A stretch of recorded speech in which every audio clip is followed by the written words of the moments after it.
Bayonetta. Well, would you look at that? I'm jumping right into Bayonetta 2. So here's the deal. I've already played this game a lot. I've beaten it on first and second climax, and I love this game. I was going to wait on Bayonetta 2 after finishing Bayonetta 1, and then I played this, off camera just to, know the game, and it's so good. I love this game. It's a lot better than the first one, in my opinion, and that's not to say that Bayonetta 1 isn't great. That was a lot of fun, but holy shit, is this game fucking good. I love it. So I didn't want to wait at all. I'm just going to jump right into it. So we'll go to Chapter Select, and let it load up. I already have a completed game on this file, so I can go wherever I want and choose whatever chapter I want. Alright, here we go. Okay. So we're going to start off with something called Records of Time, the end. It's not the prologue. This is technically the prologue. I'm going to talk during this because, I'll show it for the sake of getting everything in the game onto footage. Honestly, I don't feel like this is very important. We're going to see scenes from the game that are going to happen later. And we're going to hear words in the background that are going to be spoken later. I kind of feel like this entire sequence is really out of place and it's really confusing and it serves no purpose. Because again, everything you see and hear during this part will be shown to you later at its appropriate time. Except for one scene, and I'll shut up when that happens. So let's jump into it.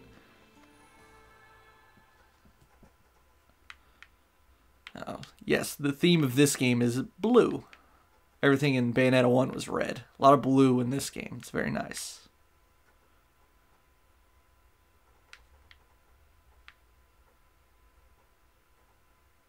Come on.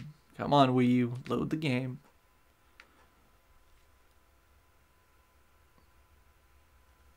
Alright, here we go.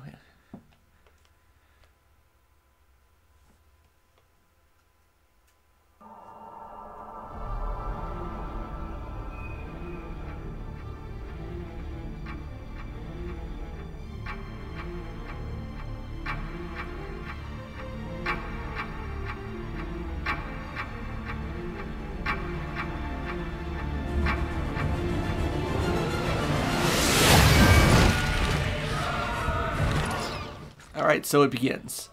So this scene is very akin to the opening of Bayonetta 1, to where we started Bayonetta 1 on a flashback of sorts with Jean and Bayonetta fighting side by side on the collapsing clock tower, and that was obviously an event that happened prior to Bayonetta, Cereza, however you want to refer to her, losing her memories. So what we're seeing here is actually an event that's going to take place later in the game, and that's why this is so weird and confusing. And to be honest, I haven't played this in a couple of weeks actually, so I'm a little out of shape.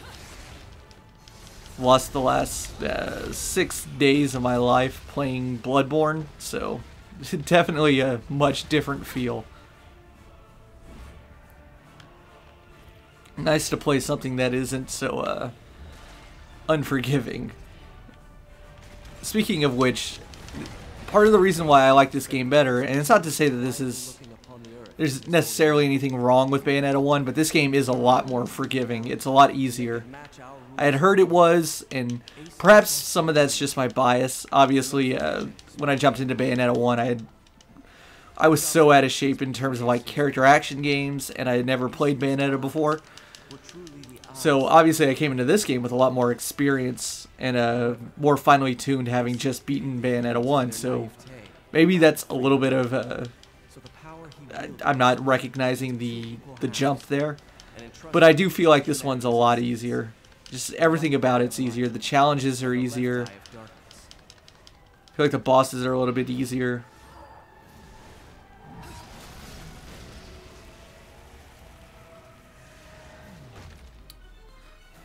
Like, for example, on even right now, if I were to pick up Bayonetta 1, I would have a lot of trouble getting, you know, top rewards on chapters and stuff. But I was able to platinum a few chapters on this game on my first try. So that's how much easier I feel this game is. They awoke to their own identities. Man is but a reed. So if you're curious about what's going on in the background, and you can read it, obviously, the subtitles are on. But I believe this is Lucas speaking, and again, what he's saying right now is going to be repeated at the appropriate time later in the game. And a lot of it doesn't make sense in context right now.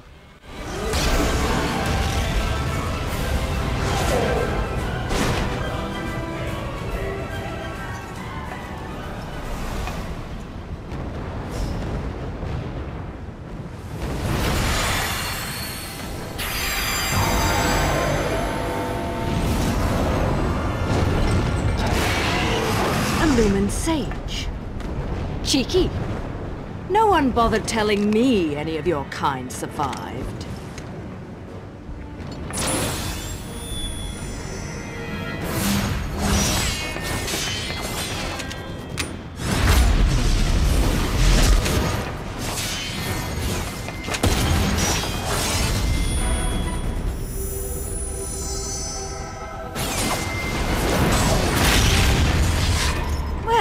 At least you're the silent type.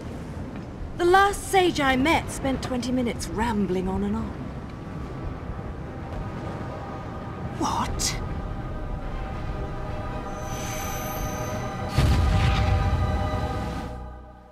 So all of that was very confusing. It doesn't matter. This, however, matters.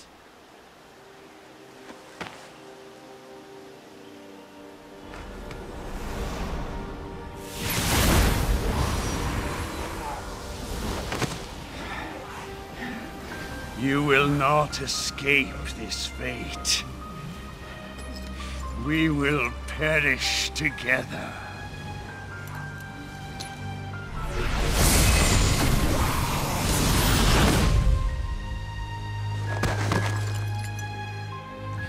My dear, sweet child, at last you have fulfilled your promise to me. Fear not. For I am always watching over you.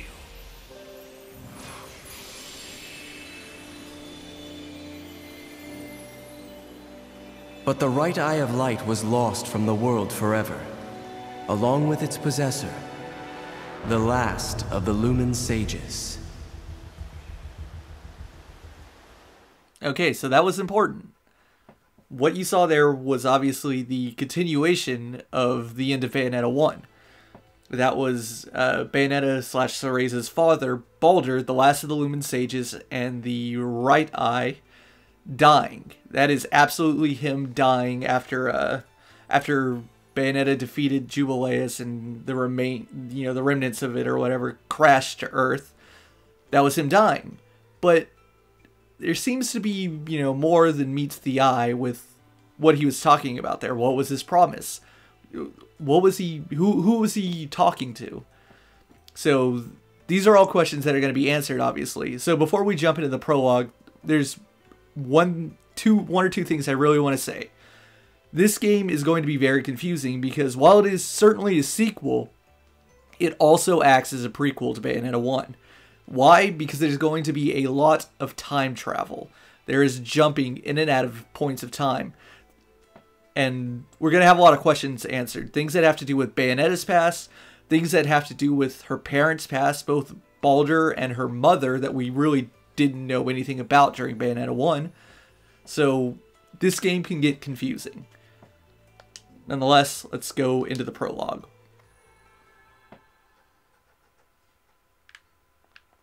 Now I want to get all the formalities out of the way because while I definitely want to have fun and not be boring during this, I like this game a lot, and I really want to kind of show it off. Not to say that there aren't countless number of people who already have, but damn, this game is so good, and I love it so much.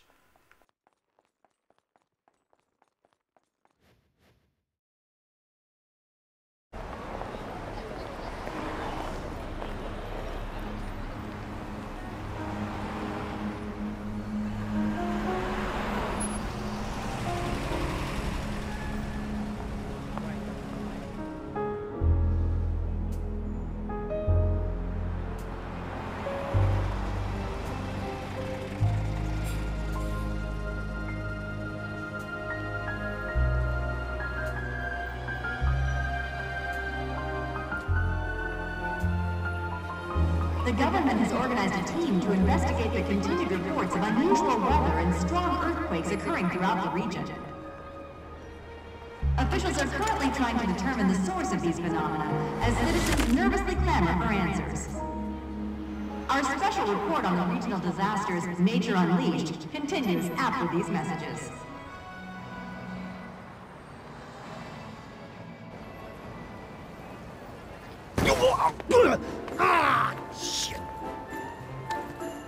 You know what I need? Some heels without guns. You don't mind if we make a quick stop, do you, Enzo? Do you know what day's coming up? Here I was shopping, minding my own business, then you show up and turn me into a damn porter. Seriously, Bayonetta, you still haven't paid me back for the car. Hey, whoa! Now, is that any way to speak to an old friend? Besides, I did that job for you. For free, I might add. Do I really have to tell everyone how you grabbed onto my leg sobbing like a schoolboy? This is why I can't have good things. You're some piece of work, you know that? If you weren't already lined up to go to Inferno, you'd be well on your way with all the shit you pull. Dressing up like a nun just so you can off some angels and keep the underworld happy. Hey, I'm talking to you. Shit. But if it's that or getting torn limb from limb for eternity in whatever circle of Inferno you witches go to if you break the contract, forget about it. I'd off the fucking wing bastards all damn day. Oh, hey, what the hell? Hey. But what the fuck you wasting your time trying to send some schmucks off to the afterlife for? Oh. Done and done. Let's go home, Enzo. Hey, wait a second. I ain't done here. If I don't get what I came for, I'm gonna be the biggest mutt in the city. And what is it that you came to fetch, my dear? Real funny. I know better than to tell you a damn thing. I'll never hear the fucking end of it.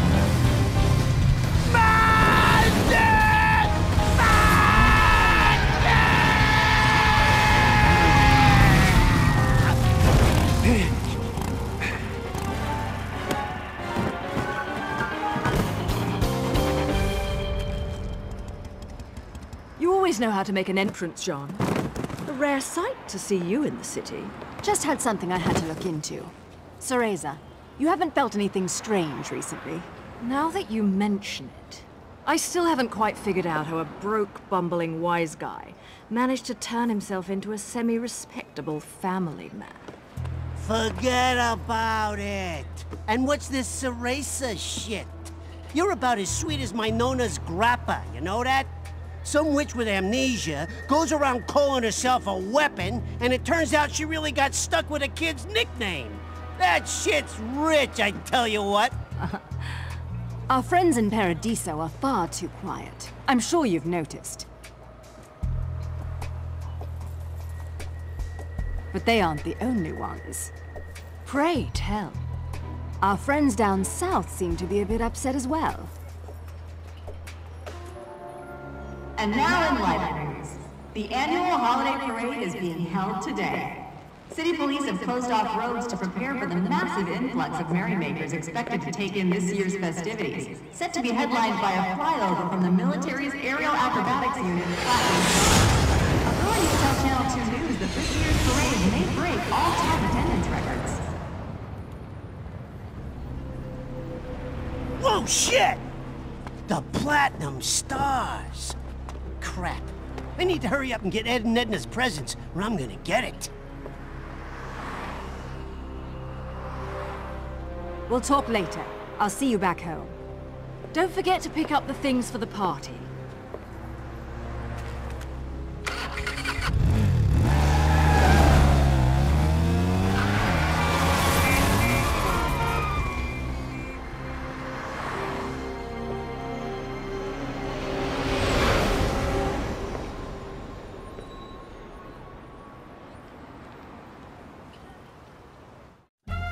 What's the matter with you? I told you what I'm after.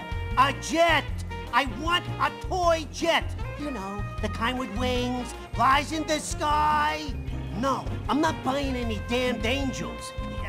Yellow, blue, I don't care what color they are. I learned my lesson with those bastards, you hear me? Just a normal damn jet, please!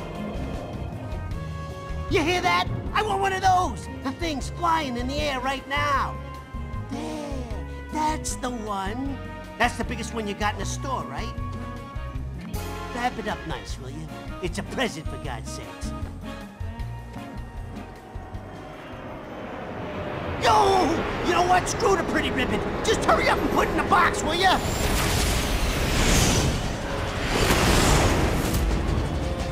Fuck the damn ribbon!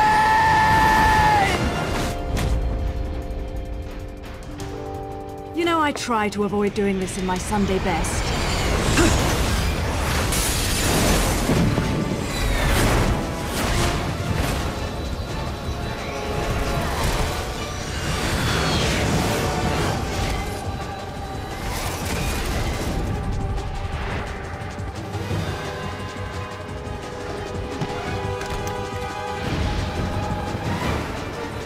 At least your lot still knows how to make an entrance.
Alright, so that was a whole hell of a lot of plot.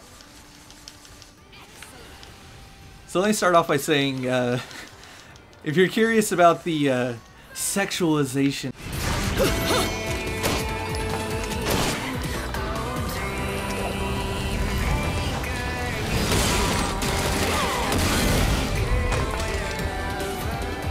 This is why I never buy anything on sale.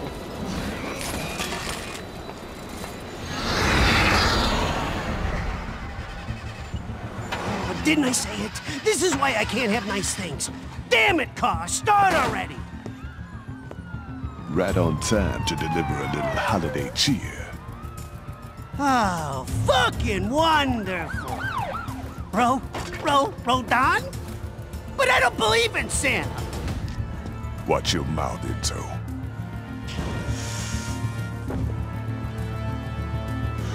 Don't want anyone offering you for sacrilege before you paid your tag. Unbelievable! Ah!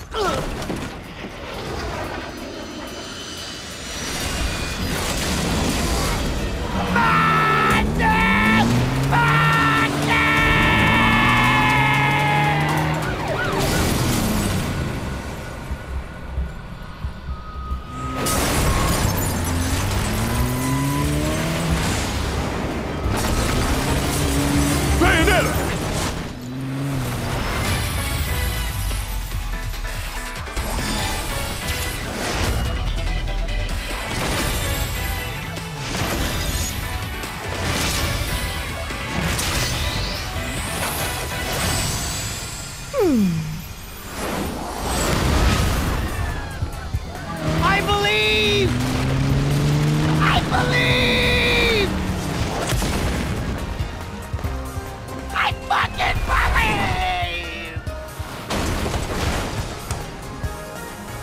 Beautiful.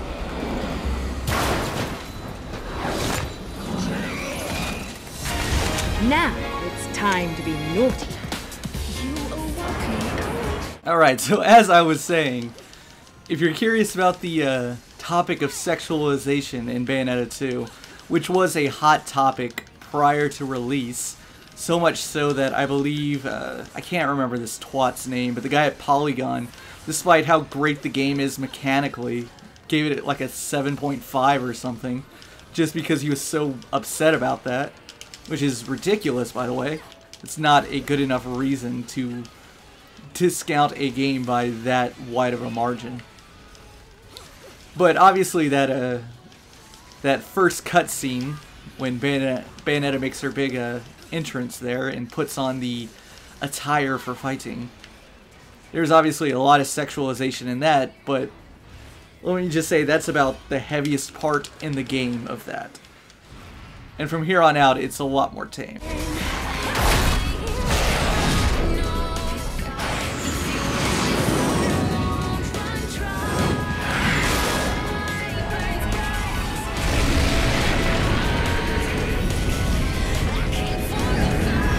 And the author's name is Arthur Guise. I trust I'm pronouncing that correctly. Alright. Get some witch time going on. Along with the new to this game, the Umbran Climax, which is very cool. So as you can see up on the top left, I have maxed everything out. I have collected every broken witch heart, every single moon pearl in the game. So I'm gonna fly through this shit.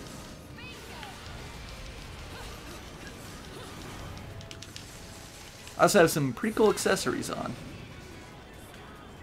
One, for example, gives me extra halos when I kill something with a torture attack.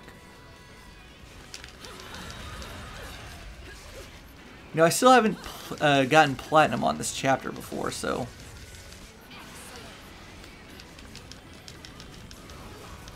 hopefully I can get it this time around.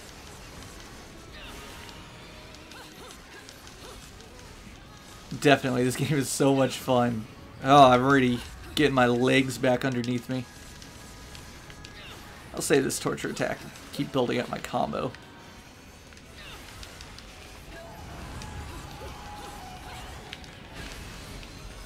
Oh, going out of control.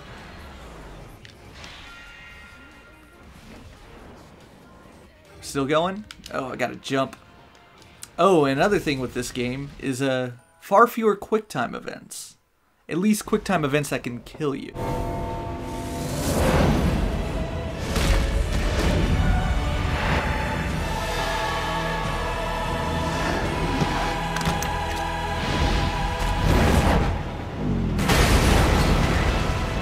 Alright, our first kinda sorta boss of the game.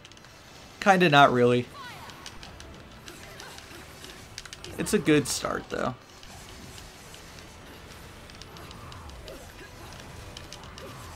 Come on. So as you can see, when you build up your magic meter one step all the way, you get the Umbran Climax, which is just a short period of time in which your attacks are super strong.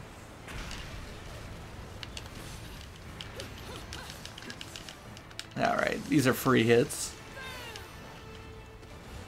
Come on, you motherfucker. Nope, too slow.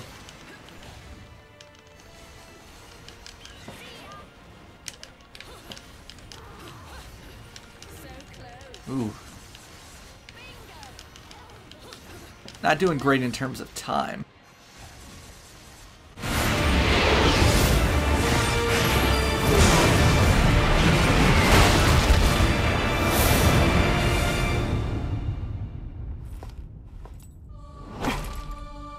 That was quick. Did you get everything? Forgot the caviar. You think they're still open?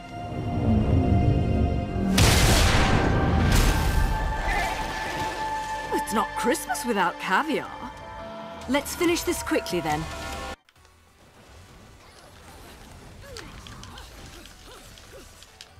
Come on.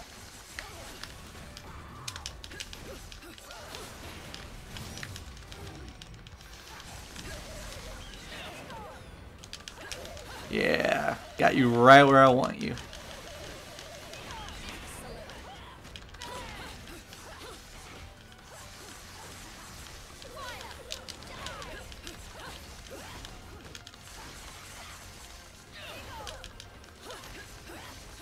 Come on, go down, go down. There we go. Should beat this asshole without getting hit.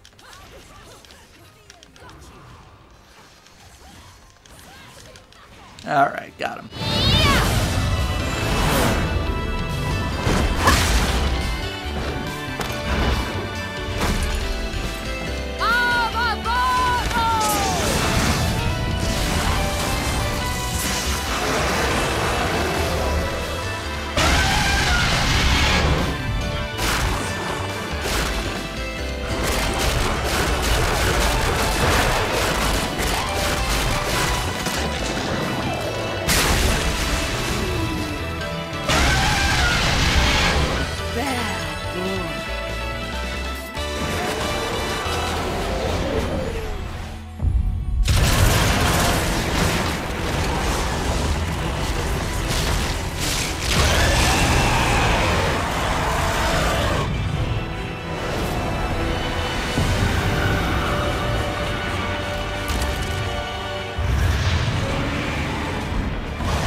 John!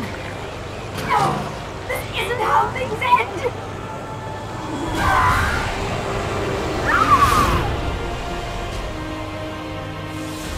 John!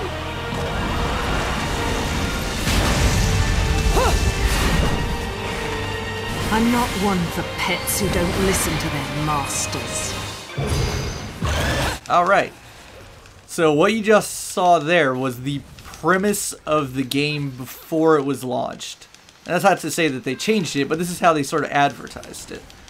Basically, in Bayonetta 1, it was all about fighting all the angels, going to Paradiso, tracking down the last of the Lumen Sages, etc., etc., etc.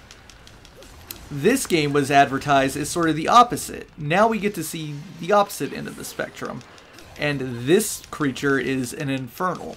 So if you never got the point of just what entails to be a Umbran witch, every time that we've seen Bayonetta in the past do these all the Umbran climaxes and the climax attacks and whatnot, she's summoning infernal beasts from hell or whatever, from Inferno, to, you know, aid her, and that has to do with the witch's contract.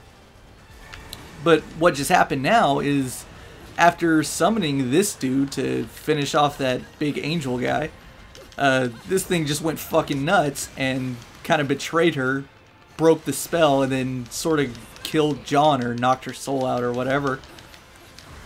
So now we gotta put him in his place and kill him. Yeah, that's how the game was advertised. Is now you're gonna go up against the enemies to the angels, the infernals.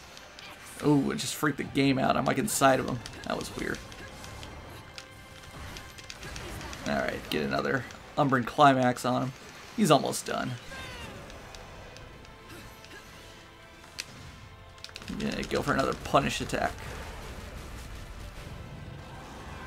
Boom.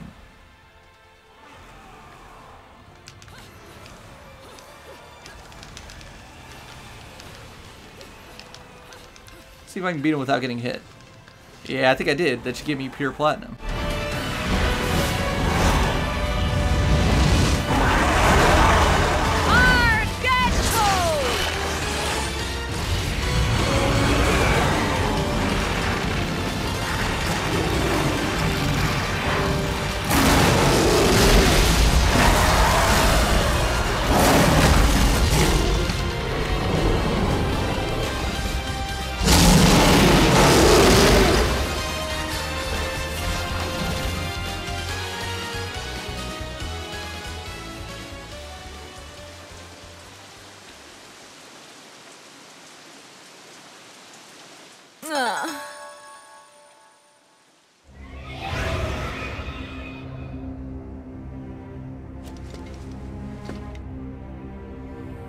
Lumen Sage.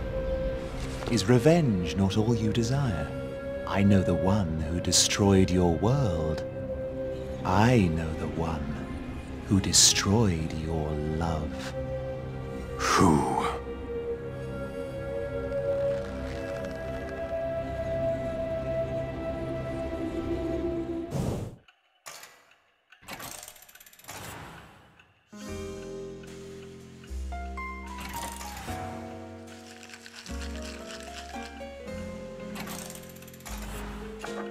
Dead witches get dragged to hell.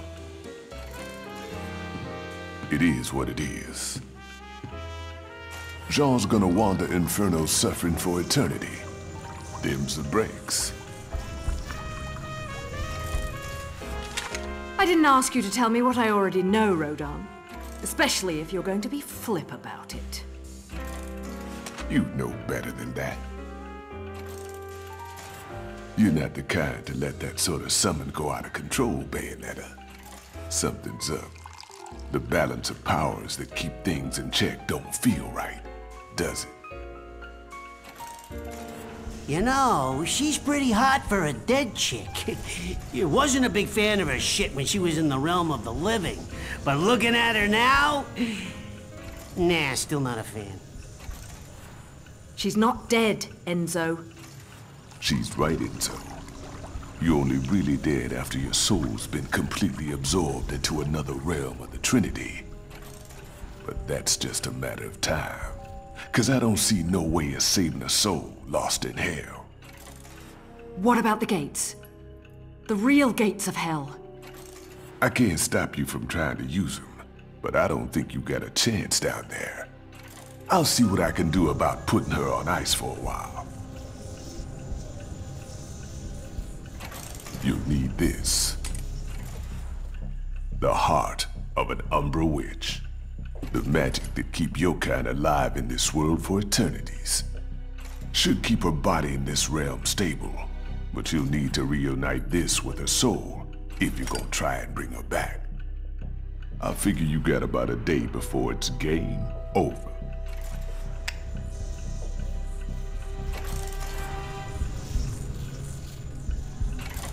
Enzo, you've got a jet, right?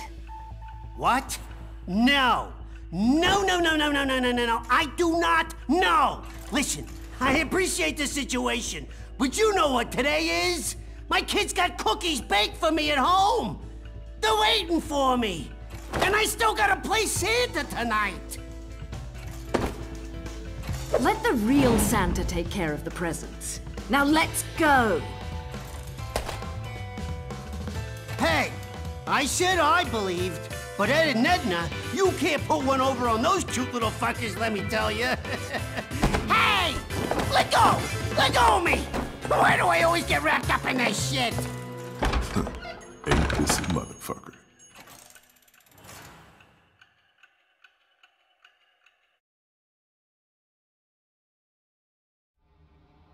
Okay, that's the entire prologue. Plenty of plot. And yeah, I got platinum, finally. And tons of halos. I'll just overwrite that.